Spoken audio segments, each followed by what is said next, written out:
afin que Père de grâce, qui garde ces oracles, qui les écrivent dans leur cœur et qui puisse les transmettre aux autres, Jésus, en les mettant en pratique dans leur vie. Tu es Dieu Père parce que tu nous aimes. Merci pour ton assemblée, merci pour moi-même, merci pour nos frères qui vont écouter par la bouche de ton assemblée cette prédication, Père. Je te bénis parce que tu nous aimes. Au nom de Jésus, nous t'avons ici prié. Amen. Amen. Soyons bénis.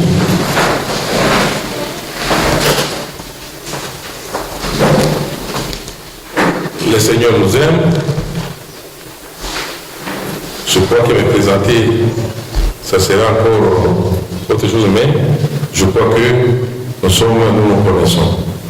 C'est le pasteur de Chamalero, marié à Anne-Marie, père de 9 enfants et grand-père de 5 petits-enfants.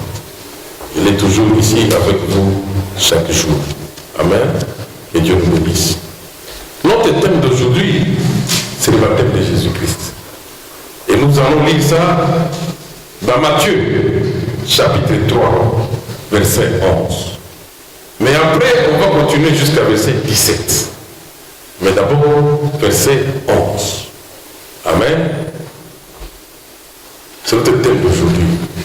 Si on n'a pas promis, c'est Matthieu chapitre 11, chapitre 3, verset 11. Je lis le nom du Seigneur. On va trouver. Moi, je vous baptise d'eau pour vous amener à la repentance. Mais celui qui vient après moi est plus puissant que moi.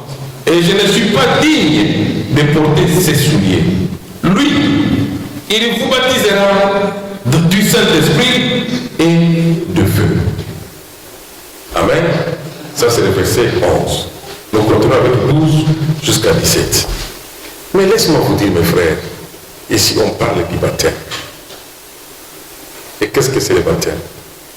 Le baptême, par définition de la rousse, c'est émerger dans l'eau. Et dans quelque part aussi, on parle du baptême pour d'autres cas. Par exemple, les militaires ou les scouts. Quand on parle du baptême pour les militaires et les scouts, c'est quand on t'a déjà passé dans une formation et après la formation, on te fait voir la vie que tu vas mener pour être inclus, pour être enrôlé dans l'armée.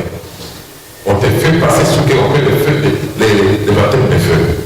Quelquefois, on lance des coups de bombe, des coups de balle pour qu'ils puissent bouger l'autre. Et on te dit que tu n'es plus civil, tu deviens militaire. Voilà la vie que tu dois mener. Et chez les scouts, c'est ça. C'est enrôlé qui tente peut-être dans le service civil pour être scout. On te fait passer par le baptême. Et aussi, dans l'Ancien Testament, à l'Église, avant, c'était l'enrôlement des Juifs pour entrer dans l'Église judaïsme, pour faire le judaïsme. Les peuples qui se croyaient qu'ils n'étaient pas les peuples de Dieu, pour se faire peuple de Dieu, ils s'enrôlaient dans la religion judaïque.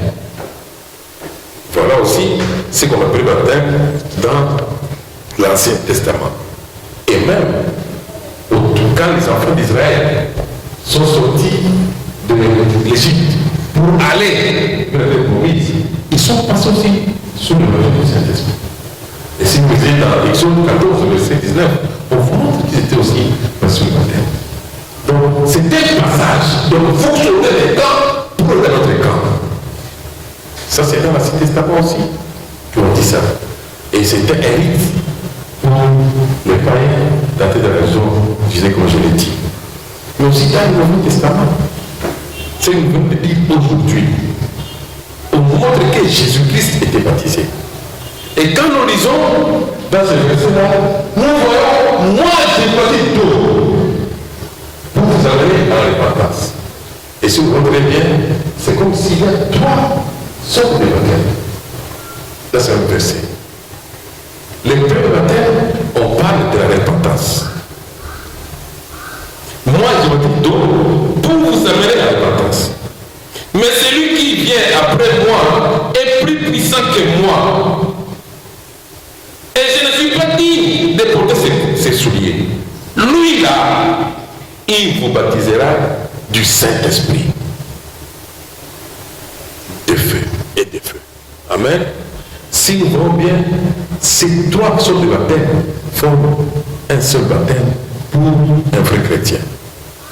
Alléluia. Alléluia. Un vrai chrétien doit passer par ces trois sortes de baptême. Mais alors, laisse-moi vous dire, d'autres chrétiens que nous sommes, qui s'appellent chrétiens, ils croient que se laver seulement dans l'eau, ça suffit. S'il faudrait se laver, nous avons des douches à la maison, nous avons des piscines. Mais comment on peut connaître un type qui s'est lavé ou bien qui s'est baptisé? Il y a des conditions pour qu'on puisse savoir que ce type-là a été baptisé, effectivement. La Bible nous dit que ce n'est pas tout le monde qu'on doit baptiser. Non, non. Et bien, ne dis pas ça. J'ai dit bien dire, dans Marc 16, verset 15, nous pouvons lire pour savoir qui peut être baptisé. Marc 16, verset 15. Nous avons trouvé?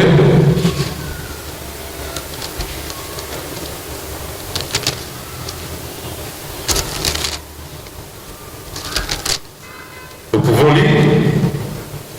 Puis il leur dit, allez partout le monde et prêchez la bonne nouvelle à toute la création.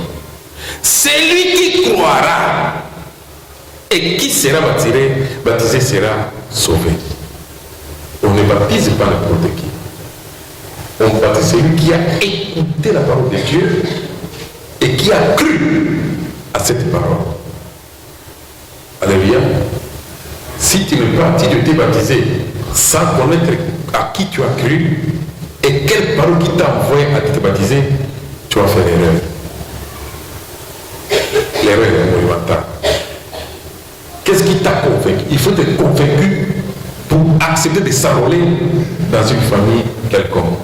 Quitter les camps des peuples qui ne connaissent pas Jésus-Christ pour s'enrôler dans une famille chrétienne. Pour les chrétiens, se baptiser, c'est pour faire entrer quelqu'un dans la famille chrétienne. Alléluia. C'est-à-dire, vous mourrez avec Christ, vous avez comme vous l'avez fait, et vous résidez avec Christ. Mais alors, laisse-moi vous dire, quand il se baptise sans connaître pourquoi et comment il s'est baptisé, il sait la fin. C'est pourquoi beaucoup de gens, même s'il est baptisé, il ne change pas de caractère, il ne change pas de vie. Il est le même avant le baptême et après le baptême, il n'y a pas de changement. Un niveau dans le baptême, un niveau après le baptême. Un impudique avant le baptême, un impudique après le baptême. Un voleur. On dit que c'est le changement de caractère et d'habitude. L'enrôlement dans une armée de une famille. Dans vous entrez, c'est dire que ça n'existe pas. C'est la parole de Dieu qui est mauvaise. Amen. Amen. Et ce sont ensemble. Et ce sont ensemble. Et ce sont ensemble. Nous parlons d'abord des baptêmes. Amen. Alors, si ce n'est pas fait, c'est là, ce que tu as écouté, c'est à ce qui tu as cru, c'est en ce moment tu seras baptisé. Alors, tu acceptes de changer les camps dans cette famille-là, et là, tu seras sauvé. Ainsi, nous vous prions de voir bien comment tu étais baptisé, pourquoi tu étais baptisé, et quand tu étais baptisé. Si c'est dans la vie de Jésus-Christ. Amen. Alors, tu peux poser la question, pourquoi Jésus était baptisé, lui qui était Dieu? Parce qu'il n'avait rien à confesser, il n'avait rien à avoir, mais il s'est baptisé. Pourquoi? Et je vous dis que moi, je suis baptisé 2 fois. Moi, je suis baptisé 2 fois. Le premier baptême, je ne sais pas pourquoi je suis baptisé. J'étais le même hier, j'étais le même après mon premier baptême. Je n'avais pas changé. Et quand j'ai compris le sens du baptême, et pourquoi j'ai suis dit, je dois me baptiser pour être un vrai chrétien. Amen. Ce n'est pas un problème. Si on peut demander que je dois commencer à changer ma vie, à vivre, c'est la parole de Dieu. Tu peux le faire. Mais ce n'est pas les papiers qui vont te faire baptiser. C'est ton caractère qui vont prouver que tu es baptisé. C'est ton habitude pour que tu peux le faire à partir de la parole de Dieu. Amen. Quitter le monde, d'enrouler pour s'enrouler dans l'armée de Dieu. Tu vas poser la question, alors pourquoi Jésus a été baptisé? Mais la réponse, c'est dans le verset 11. Pourquoi il a été baptisé? On dit d'abord l'autre, M. Jean-Baptiste, il reconnaît d'abord que Jésus-Christ, lui là, il baptise par le baptême de repentance. Quel veut dire baptême de repentance? Ce qui n'était pas le cas de Jésus. Le baptême nous a dit, tu reconnais tes torts, tu confesses tes torts, tu fais pour la face, tu marchais contre la vie. On te dit, la famille chrétienne marche pas comme ça. Lui, ça marche, il ne marche pas ni comme ça, ni comme ça. Il dit non, on va déjà essayer tout ce qui est là-bas, je dois faire. Je change de vie pour marcher selon ça. Donc ce n'est pas regarder encore comme ça, et regarder comme ça. Je marche comme ça, pour tout rester derrière moi. Amen. Alors quand je commence à marcher comme ça, les dégâts ne parlent pas, les côtés ne parlent pas. Je suis tout droit vers le Seigneur. Alléluia. C'est ça la repentance. La repentance ne veut pas dire, je vais encore regarder. Ah, mais tu vas venir pour nous.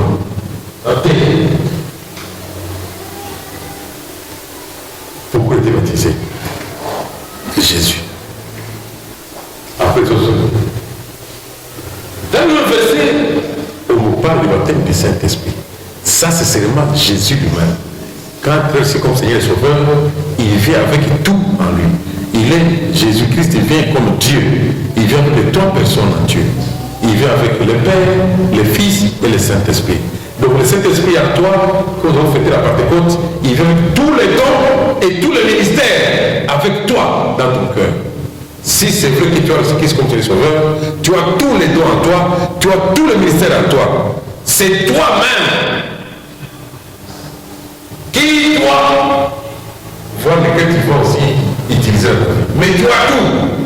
Personne n'a pu dire qu'il n'a pas un ministère, qu'il n'a pas un don. Non, tu en as. Les dons miracles, il y en a. Les dons de guérison, il y en a. Les dons de parler langue, il y en a. Les dons de prêcher, il y en a. Les dons de donner, il y en a. Tu en as.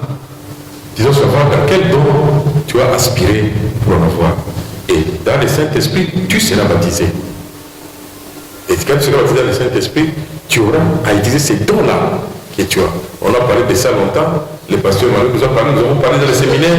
Celui qui n'était pas avec nous, il va toujours suivre les vendredis et les lundis, les séminaires du baptême dans le Saint-Esprit et comment manifester les dons que Dieu a mis en vous. Et le baptême dans le feu. J'ai déjà parlé de ça. Mais je voudrais un peu lire les versets 12. Le verset 13 plutôt. 12, oui. Le verset 12. Pour parler du baptême dans le feu. C'est déjà là-bas, frère? 12. Nous le sommes? Disons. Il a son fan à la main. Il nettoyera son air. Et il amassera son blé dans les greniers. Mais il brûlera les pailles dans un feu qui ne s'éteint pas. Lungo. Vous voyez le lungo là? Après le baptême, il va voir les gens qui ont mis en pratique sa parole. Les graines là, qui sont encore bien d'être plantées et pour être brûlées. Les graines là qui sont brûlées, on dit qu'on va les brûler. Dans un feu qui ne s'éteint jamais. Ce sont les faux frères. Ce sont les faux chrétiens qui ont fait à Jésus-Christ. Mais qui n'ont pas changé le caractère, qui n'ont pas parlé le baptême. Ils disent, c'est quoi le baptême du Saint-Esprit?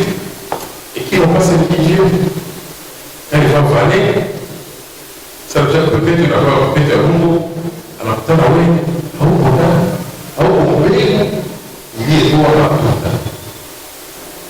c'est-à-dire un chrétien doit produire des fruits. Et il y a deux sortes de fruits dans un chrétien. Les fruits du Saint-Esprit, parce qu'on a des caractères, et les fruits de la vie chrétienne, c'est le cas des gains des âmes.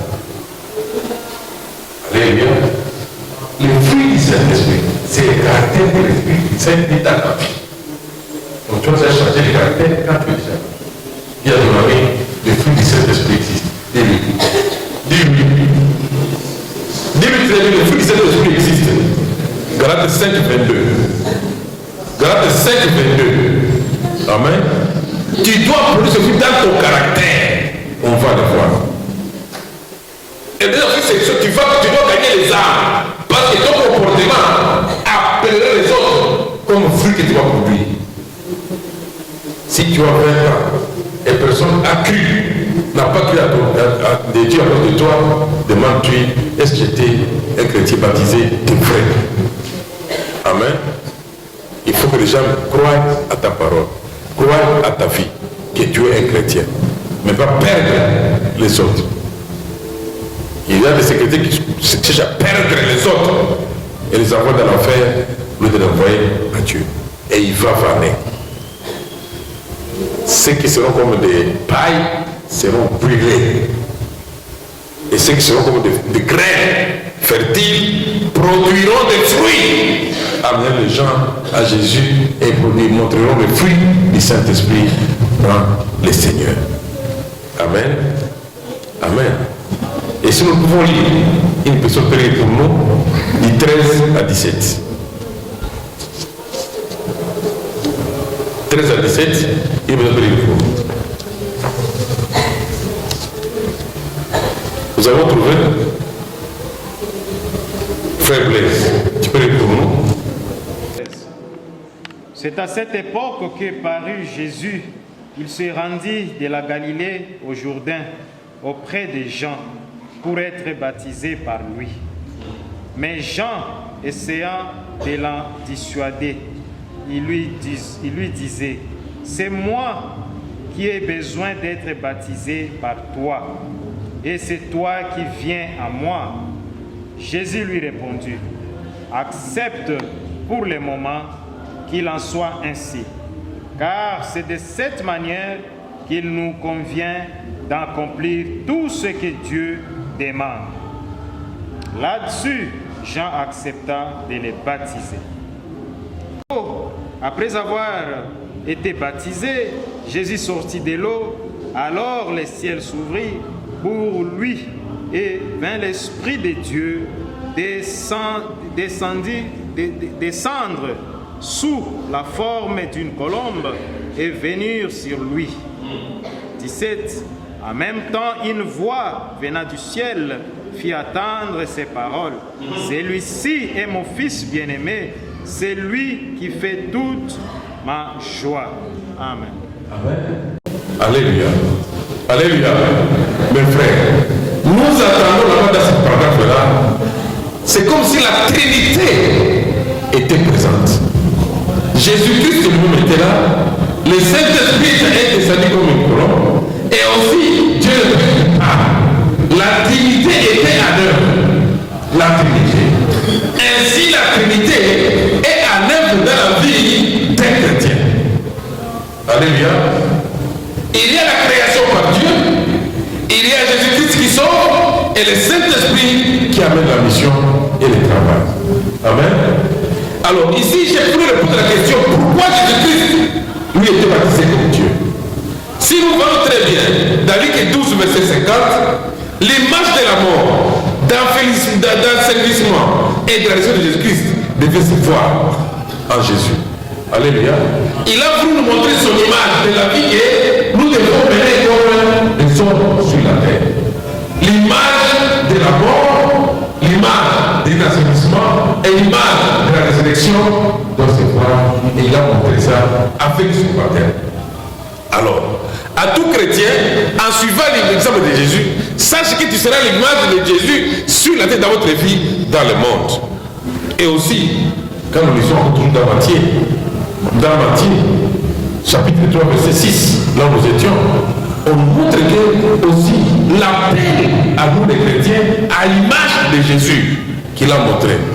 Où on disait, Jean-Baptiste prêchait à Lisa, venez baptisez-vous pour la repentance. Donc il nous appelle aussi à faire ça. Donc à faire la repentance et à être à l'image de quoi? D'abord de Jean-Baptiste. Jean-Baptiste dans Matthieu 3, verset 6. Laisse-moi vous dire encore.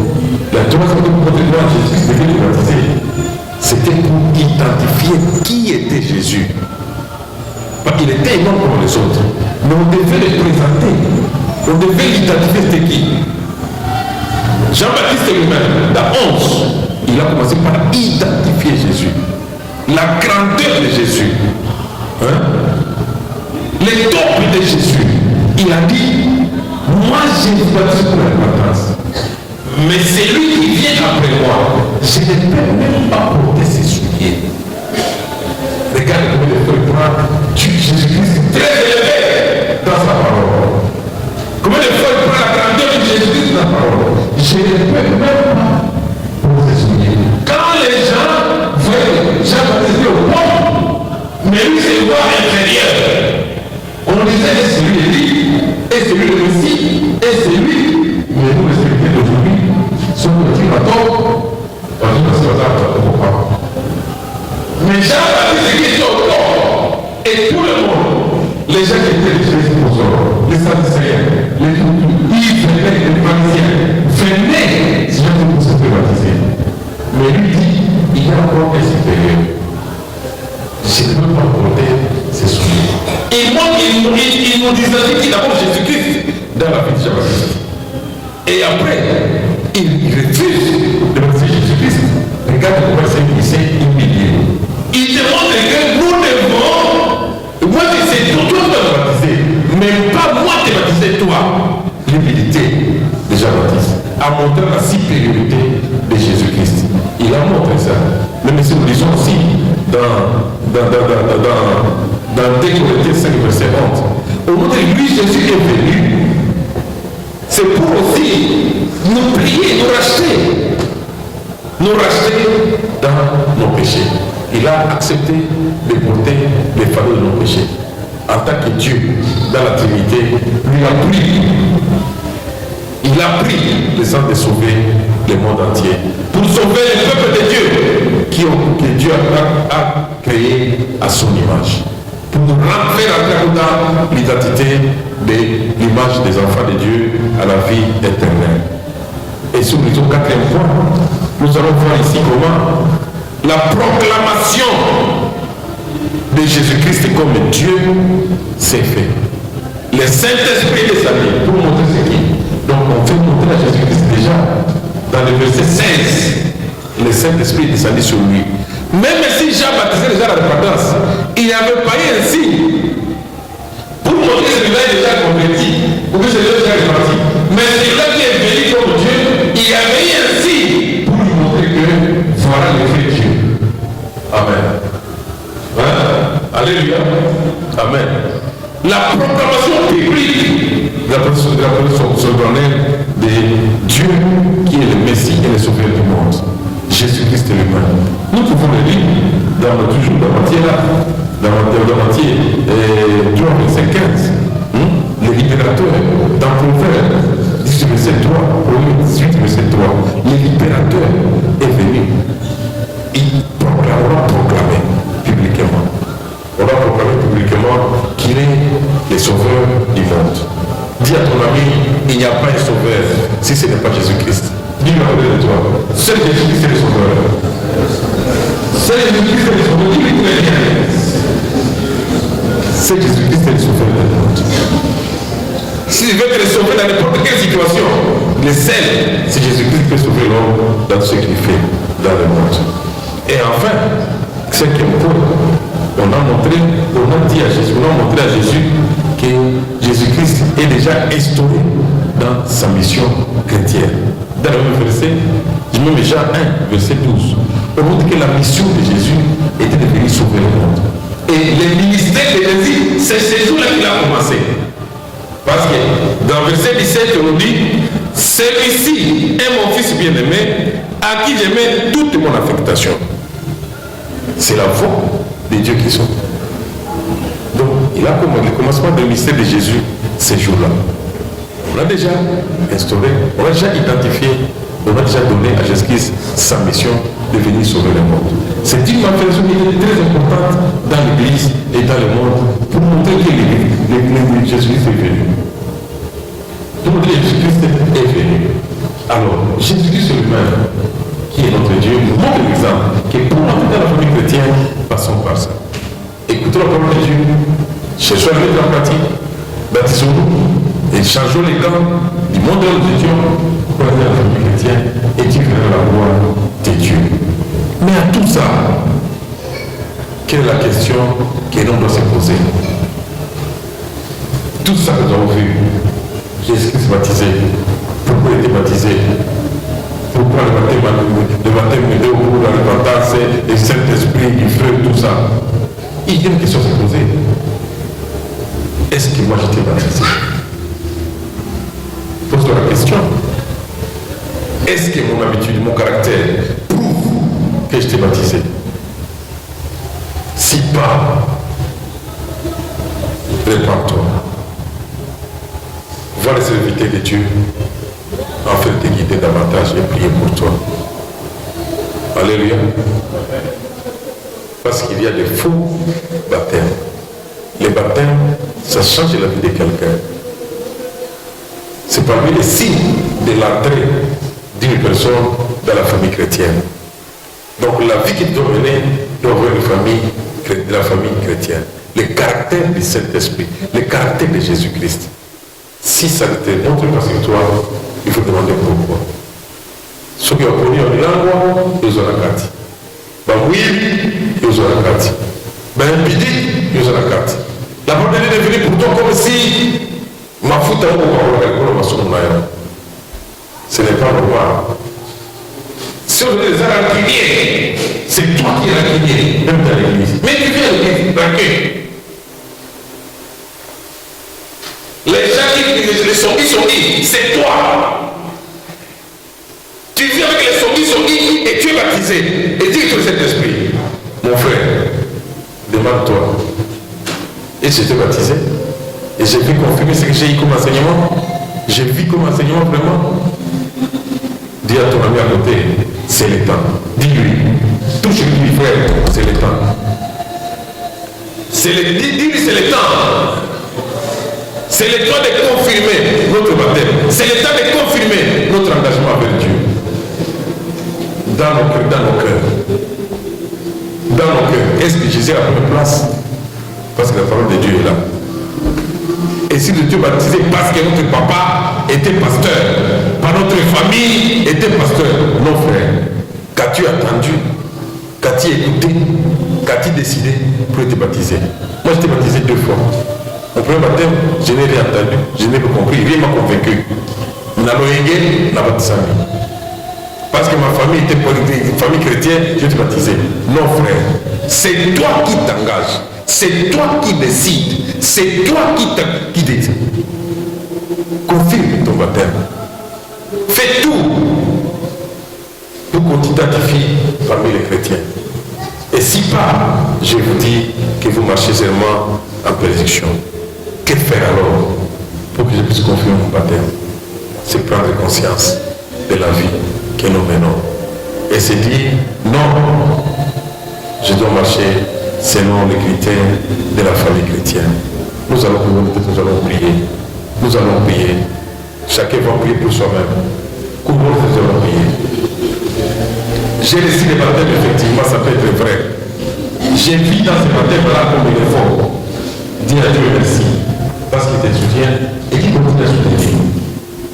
J'ai reçu les baptêmes, oui, c'est comme vous me l'avez. Je n'ai rien compris, je n'ai rien entendu, je me suis engagé avec ça.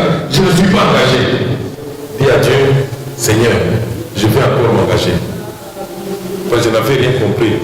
C'était par l'ambiance de la famille, par l'ambiance des amis, par l'ambiance des fêtes, par les amis blancs. Alors c'est que je suis encore. Dis à Dieu, je voudrais me confirmer.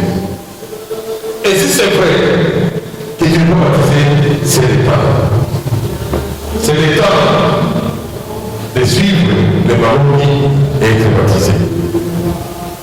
Première chose, tu as laissé le baptême en conscience et tu mets en pratique. Dis à Dieu merci. Quand tu as dit merci, qui te soutient pour continuer. Tu as eu le baptême pour te laver, mais tu ne sais pas ce que tu as fait, quel engagement de toi-même. Ah, demande à Dieu de soutenir. Tu n'es pas baptisé, c'est le temps. Prions le Seigneur pour ça. Je voudrais voir les gens qui ne sont pas baptisés, s'ils sont là, levez la main. Parce que les gens qui ne sont pas baptisés. Oui, merci frère. Merci frère, merci ma soeur. Merci ma fille, merci. Qui d'autre? Merci. Qui d'autre ne sont pas baptisés? Merci. Ok, merci, merci. Nous allons compter 1, 2, 3, 4, 5. 5. Ok. 6. Oui, qui d'autre? Qui d'autre? 7. 8. Ok. Au premier culte, nous avions 23 personnes. Au deuxième, nous avons 8 personnes. Prends l'engagement. Après le culte, vous allez voir les frères Barak. Pour qu'ils puissent s'inscrire et le dimanche, ils commencent les enseignements pour te baptiser au mois de décembre. Ne mettez-vous debout, je vais prier pour vous. Et les gens qui ne sont pas baptisés, mettez-vous debout, je vais prier pour vous. Mettez-vous debout. C'était là, vous avez suivi les enseignements d'aujourd'hui, c'était l'engagement. Il faut écouter quelque chose et prendre pour prier. J'ai plus de vous. Seigneur, regarde tes enfants qui ont écouté cette prédication d'aujourd'hui. Laisse que mon Dieu te puisse y éternel, te puisse les fortifier. Afin de commencer, mon Dieu, mon éternel, les enseignements. Et en apprenant les enseignements, qu'ils changent leur vie. Et qu'ils vivent, mon Dieu, mon éternel, selon la famille chrétienne. Selon mon Dieu, le Saint-Esprit. Et produisant le caractère du Saint-Esprit. Et en étant aussi, mon Dieu, les gens qui seront toujours éternels pour gagner les âmes aux autres. Gagner les jeunes, Jésus-Christ, dans l'Église, Père de grâce. Gagner les amis à Jésus-Christ, Père de grâce. Je le confie dans ta main. Merci, mon Dieu, mon Dieu, parce que va s'inscrire dans le livre des vies. Merci pour leur engagement, Père de grâce. Et je prie aussi, mon Dieu, pour les gens qui sont baptisés sans connaître ce qu'ils ont fait et qui n'ont jamais changé de vie. Père de grâce, pardonne-les, ne les laisse pas, mon Seigneur.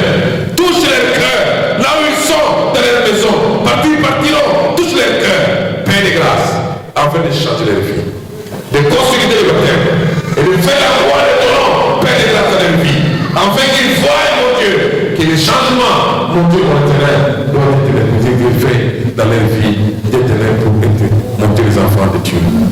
Et d'autres monde qui étaient baptisés, ils n'étaient pas influence. Je les confie dans ta main. Laisse que tu les touches aussi, Père, afin de prendre une décision, Père, d'être baptisé sans peur ni crainte, mais pour faire, comme disait le Bible, laisse que la parole soit accomplie.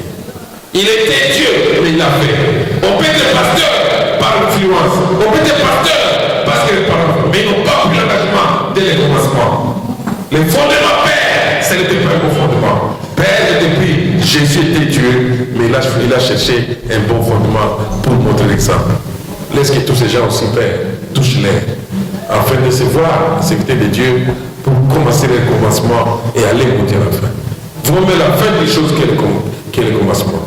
Jésus a démontré, lui, Dieu, qui s'est montré. Pourquoi une fierté pour nous à ne pas recommencer et inscrire la vie chrétienne comme il faut.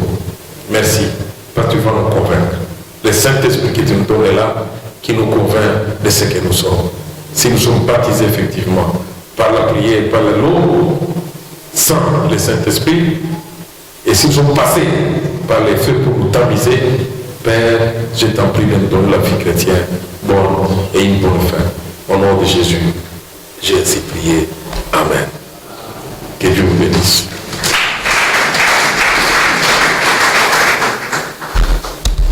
Nous élevons ton Seigneur dans ce septembre. Nous sommes reconnaissants que tu nous as conviés à ce qui est aujourd'hui. Merci, Seigneur, de ce que tu nous as parlé du baptême. Mais nous devons comprendre ce que c'est le baptême, Seigneur. Ce n'est pas se faire baptiser dans l'eau seulement, ou bien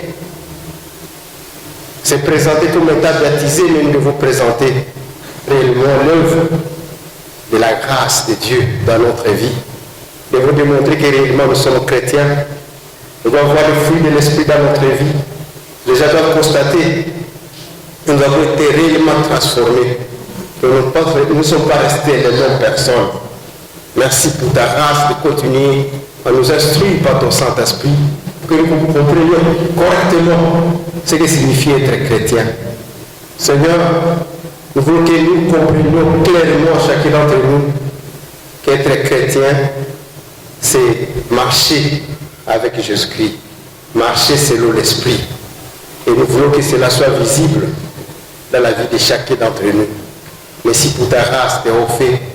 Merci pour tes bénédictions de ce jour, Seigneur. Tu nous connais individuellement et tu connais nos problèmes. Notre prière que tu portes nos problèmes sur toi, tel qu'il est dit dans ta parole. Venez déposer vos fardeaux sur moi. Je vous donnerai du repos. Merci de prendre nos fardeaux, Seigneur, de sorte que nous puissions être reposés de ces fardeaux qui ne sont rien d'autre que des fardeaux de péché, des manques de communion avec toi. Nous avons besoin de ta grâce tout au long de la semaine. Nous avons besoin de toi chaque jour dans nos familles. Et se dit que la grâce de notre Seigneur Jésus-Christ, l'amour de Dieu le Père et la communion du Saint-Esprit nous accompagnent tous. À nous tous dans la paix que Seigneur Jésus-Christ donne. Amen. Bon dimanche à tout le monde.